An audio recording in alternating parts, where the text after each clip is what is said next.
Grandfather, he witnessed me being sexually abused many times.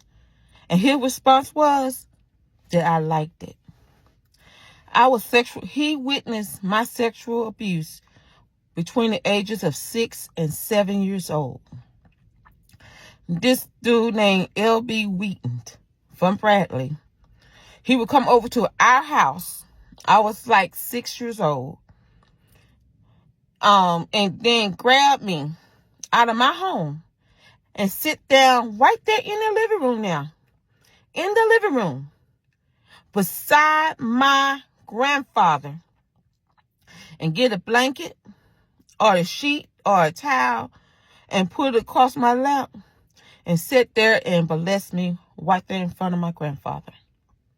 And my grandfather would look, when I look at him, and he would just look away. He never ever said anything to him. And then when he leaves, and he said something like, don't cry and all that kind of stuff. You liked it. You wanted it. Not only LB, is this other man from Bradley. All of this happened in Bradley, so I don't have to keep on saying Bradley. This man that we call Old Man Moses. At the same age now, all this happened between ages 6 and 7. We went over to this lady's house that's named Dorothy Reed. She had this big old white house right there in front of the grocery store. In front of the Gore's grocery store. And Moses, Old Man Moses, he grabbed my arm and he dragged me to the side of the house, pointing towards the grocery store so that whoever went into this grocery store can see the whole thing. And Mrs. Gore and the person working with her, they all could see the molestation. And Old Man Moses would molest me. He would stick his hand in between my pants and hurt me down there. And keep on saying, when you going to give me some? When you going to give me some? And then I looked around in this shoulder here and looked at my grandfather, and he did like this. And again, he said I liked it. I wanted it. So I remember one time that when he was taking us down Miss Dr. Reed's house, I said to myself, that man not going to grab me again. That man not going to grab me. And I was saying that out loud, so my brother that's 2 years younger than me, he said, yeah. My brother said, yeah, you play with us and you stay with us. And that's what I did. But we were playing for so long and got so comfortable. I remember what we were doing. The boys and I, we were up there looking at some black ants traveling from the ground to up that big old tree. Out of nowhere, Old Man Moses grabbed me by my left arm. I could still feel I'm 50, and I was like 7. When I say this, I can still feel his hand on my wrist. And he dragged me to the side of the house, right? And Miss Dr. Reed, this what she said to stop it. She said, don't you go back there, back of that house with that man. You know exactly what he wants to do. Yeah. She blamed me. And watching, each time he molested me now, she was there too now. She witnessed this too. Several times. She never said anything. But this one time, she said that don't you go back there because you know good and well what he wants to do. And it took him a few seconds. Then he let my arm go. Then I went off. And my grandfather called me all kind of B-itch. An itch with the B at the front. So many times saying that I wanted it. That I liked it. That was my life. So I really didn't, it was no reason to repeat it to anybody, to tell any adult. All the adults in my life blame me. I mean, guys, I was from kindergarten to second grade.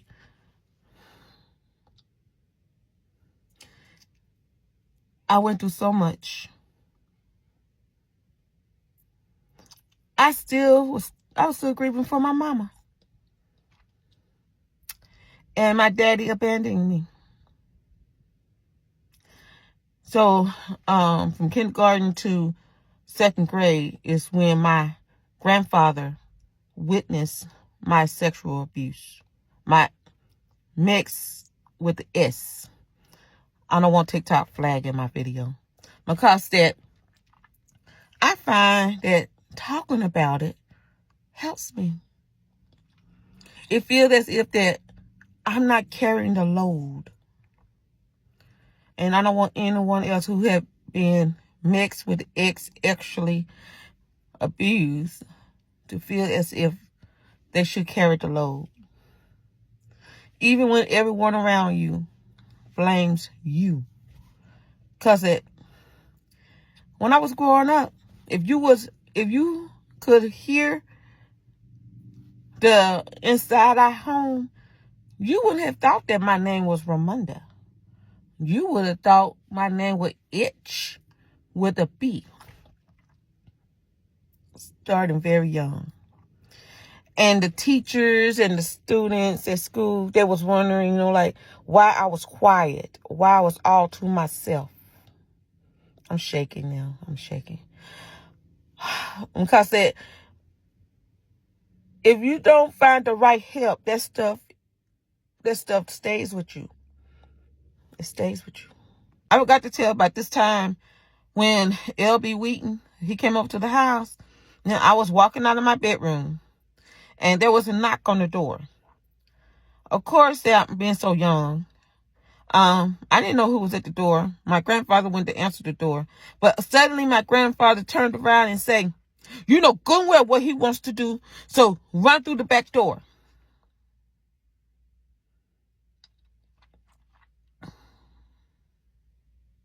So they got me where they knock on my door. I'm scared.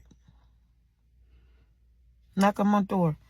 I keep my front room doors locked. I keep all my doors locked. I keep all my windows locked till this day.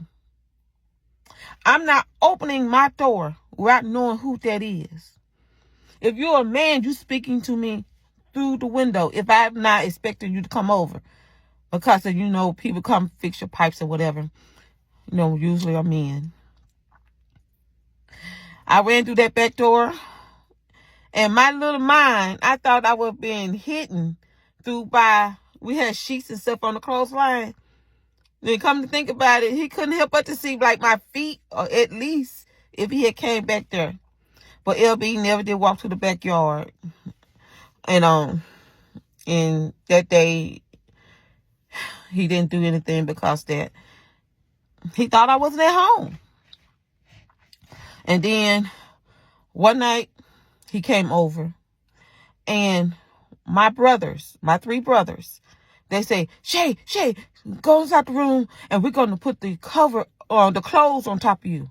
So I climb into the bed and my little brothers, now I was like 6. That means that the oldest brother in the household was just 8 and my other was 4 and 3.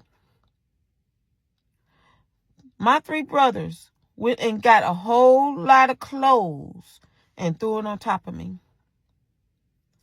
And I could still see a little bit through the clothes. My 8-year-old brother, he stood at the door like he was on guard.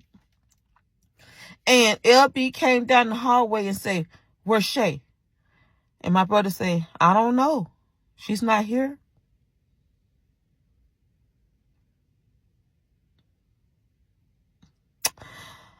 Yeah. Yeah. And during all this time, LB was dating my auntie. And he would come over when he knew that she wasn't there, as if she would have protected me, but in his mind that he couldn't do it when she was there. She probably wouldn't have protected me. But, yeah. And I found out later on reason why they broke up, because he said that she gave him an STD. Who cares? I'm just saying. And just a few years ago, I seen LB walking down the road. I pulled up beside him. I said, LB, I remember what you did to me when I was 7. I remember what you did to me. I haven't forgotten. And he said, what you talking about? I said, I told him. And then he just looked, I don't know what you're talking about. Of course that you don't confront your abusers thinking they're going to take responsibility or anything. But I was just letting him know I still remember what you did to me. He walking around and he's really like he on drugs real bad. I can't run the man over.